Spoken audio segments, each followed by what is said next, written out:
Dear friends, welcome to yet another installment of Strategic Power. In this video, we are going to discuss an attack carried out by Israel against the Iranian Consulate in Syria, which resulted in the death of at least 2 important Iranian generals and raised serious concerns about the escalation of the conflict.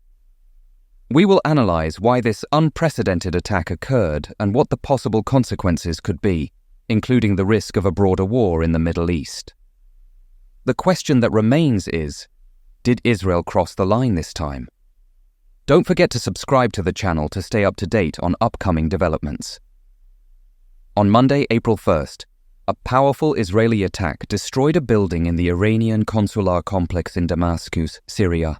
The attack, according to Iran, resulted in the death of at least 7 people, including Brigadier General Mohammad Hez Zahed and his deputy commander, Brigadier General Mohammad Hadhaj Rahim, both high-ranking commanders of the Quds Force. The destroyed building was also the official residence of the Iranian ambassador to Syria and received important visitors, such as Brigadier General Reza Ahad and his deputy commander, who were staying there at the time of the attack. But why did the Israelis specifically target this Iranian commander, and why is this intense attack on Iran's consulate in Syria so concerning? Brigadier General Reza Ahad was a high-ranking officer of the feared Quds Force, a division of the Iranian armed forces created in 1988 with the mission of carrying out unconventional operations, including espionage, sabotage, kidnappings, assassinations, and supporting guerrilla groups against Iran's enemies in the Middle East, especially Israel, Saudi Arabia, and American interests in the region. Through the Quds Force, Iran established a large network of armed groups, such as Hezbollah in Lebanon, Hamas in the Gaza Strip, the Houthis in Yemen, and several other smaller groups in Iraq and Syria. Although the Quds Force officially has only 5,000 members, it is estimated to control around 100,000 well-armed terrorists, mainly in the Middle East. This division is so feared that its leaders are considered priority targets, resulting in frequent attacks, such as the one that occurred in January 2020, when the division's leader at the time, General Qasem Soleimani, was assassinated by an American drone that fired a missile at the car he was traveling in Baghdad. As for Brigadier General Reza Ahad, who was assassinated in the Israeli attack on the Iranian consulate in Syria, he was the commander of the Lebanese corps of the Quds Force, a unit that operates in Lebanon in conjunction with Hezbollah. As Israel is increasingly concerned about possible attacks from Hezbollah from the northern border, the assassination of Reza Ahad in Damascus may have been an attempt to weaken the coordination between Hezbollah and the Iranian government. As I mentioned earlier, it is through the Quds Force that the Iranians train, finance, and arm all these terrorist groups.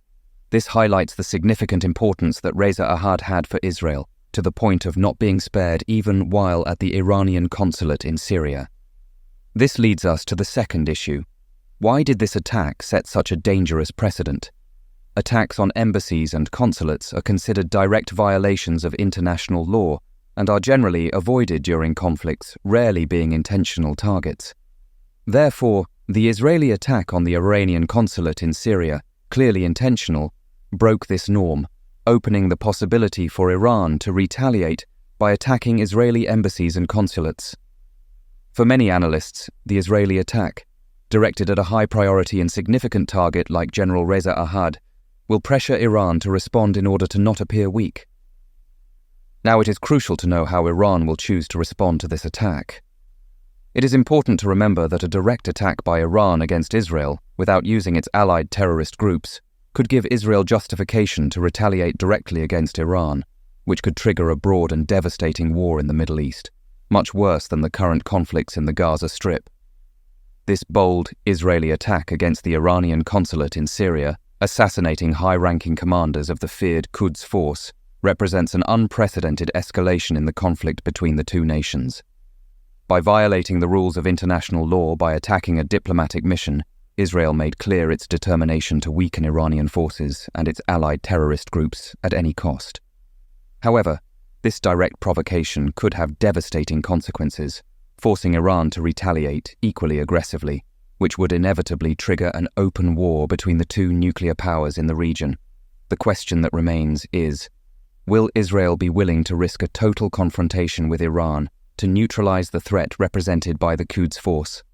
Leave your comment on this explosive dilemma and subscribe to the channel to follow the next chapters of this crisis that could rewrite the course of the Middle East.